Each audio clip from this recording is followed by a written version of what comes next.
Hello everyone, welcome to my 3 days loss Vegas trip. మేమైతే Jio national park ఉట్టా నుంచి loss Vegas start అయ్యాం around 5 o'clock. So మాకు 3 hours time పట్టింది.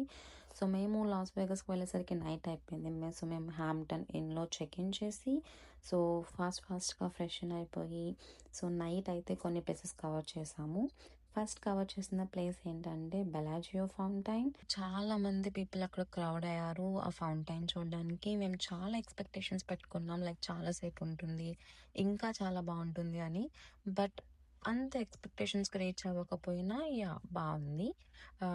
And అది చూసాక అక్కడ ఫొటోస్ దిగాక అక్కడ నుంచి బెలాజియో వెళ్ళాం. అక్కడైతే interior, oh my god, it's awesome, చాలా బాగుంది. మేమైతే క్రిస్మస్ టైంకి వెళ్ళాము. నేను అప్లోడ్ చేయడం కొంచెం లేట్ అయింది. సో బెలాజియో చూసాక నెక్స్ట్ బయటకు వచ్చేసరికి మాకైతే ఈఫిల్ టవర్ కనిపించింది. Yes, Eiffel tower. బట్ ఇది లాస్ వేగస్ ఈఫిల్ టవర్ అంటే it's like a casino theme అన్నమాట. ట్రాఫిక్ అయితే చాలా అంటే చాలా ట్రాఫిక్ ఉంది, క్రిస్మస్ టైం కదా. నెక్స్ట్ డే ఏం చూసాము, ఏం తిన్నాము హోటల్లో, అన్ని చూడాలి అంటే ప్లీజ్ ఫాలో.